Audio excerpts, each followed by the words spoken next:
Faly miaraba antsika rehetra indray mitondray ny fampiofanana izay ho ataontsika ka toy izao indray ary ny loha hevitra izay ho velabelarintsika hoe ahoana no andraisako an-tanana ny fiainako.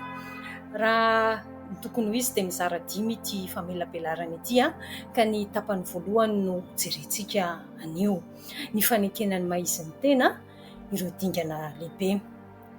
Toy izao ary ny votoatiny jerena ny fanekena maha-izy ny tena, jerena ny fitaratra ho an'ny tena ny hafa, ny adi-tsaina, ny rarin-tsaina na ny stress ositsika, ny fiankinan-doana addiction. Mila mahalala zany ny tsirairay fa izy tena ny ihany no fanalahidy amin'ny fiainana. Mila mahafantatra ianao fa manana andraikitra sy tanjona izay tokony ho fantatry ny tsirairay izany. Ny tiany atao eo amin'ny fiainana, mila mahatsapa ny tsirairay fa manan-danja tokoa izy. Mila mino ny tenany ihany koa izy izany rehetra izany dia aseho eo amin'ny fahaizana manandraikitra ny fampitana ran-kevitra izay tokony hampandroso antsika. Inona ary ny zavatra kendreny? Ny kendrentsika amin'ity dia ampatsiarontsika ny hasarobidiny atao hoe olona tsirairay izany. Ampatsiarontsika ny lanjan'ny fiarahamonina iainantsika dia hizara fomba fijerintsika ho ety miatrika ny olana na ny zava-manahirana. Ahoana ary izany hoe fanekena maha-izy ny teny, ireo dingana lehibe. Raha mijerintsika ny maha-izy ny olona iray ny ara-panahy, izany hoe ny feon'ny fieritreretany tsy hita maso. Io zany dia mety hoe ny henatra mety ho henonao tsy ny tahotra, ny fahendrena izay anananao. Io zany dia hoe ahoana no atsapako sy anaovako izany hoery ho ahy ho an'ny tenako sy ny manodidina. Eo koa misy ny olona izay olon'ny fo, io ilay mahay maneho ny avy any am-pony izy. Raha manao zavatra izy dia ny azy ny fony no mibaiko azy kokoa amin'ny lafiny rehetra noho ny sainy. Ny olona olon'ny fo dia ilay olona hitantsika reny indray rehefa manao zavatra izy dia amin'ny fony tokoa, ary rehefa misy zavatra tsy mifanaraka an'izay dia ilay olona morotoana. Ny olon'ny saina dia manana an'ilay fahafahana mandeha kokoa ny sainy noho ny sy mandinika noho ny olon'ny fo. Ny azy zany ny zavatra izay dinihany sy fakafakainy aloha izay izy vao manao zavatra. Eo ihany koa ny maha-izy ny olona amin'ny ara-batana. Io dia ny zavatra hita maso azo tsapain-tanana no vao mandrama. Ny olona tsirairay dia tokony hoe tia ny tena, manaiky ny tena sy ny maha-izy ny tena. Io dia endrika iray mampivelatra ny tsirairay sy ny maha-izy azy. Ilaina ny mahay mijery ampamendrehana. Mila mahay manaiky ny toetranao manokana, ny fahasamihafahana dia tombontsy ho an'ny tsirairay tokoa.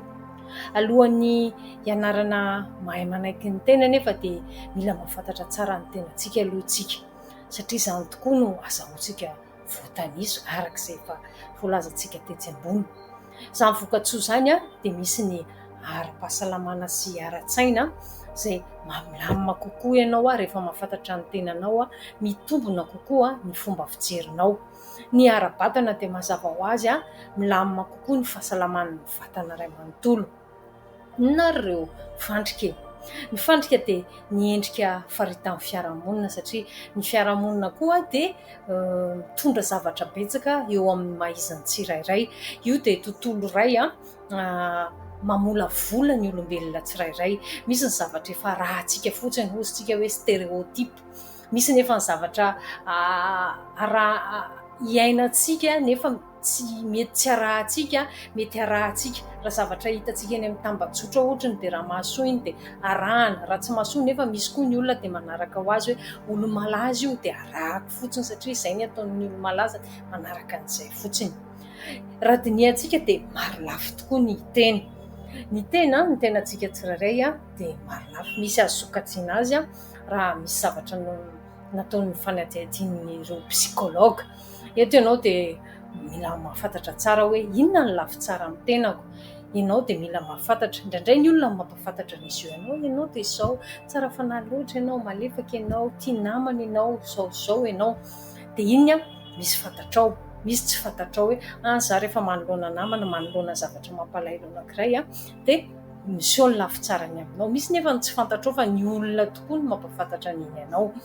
Dia misy ny lafy ratsy indray amin'ny olombelona zay tsy miseho io raha tsy misy zavatra tsy ampoziny. Misy mifantatra mitoetra hoe za dia olona toy izao, masika lava, tsy manaiky ny ohatr'izao, tsy manaiky zavatra ohatr'izao, raha mipoitra ny ohatr'izao dia za zao ny fanapa-kevitro.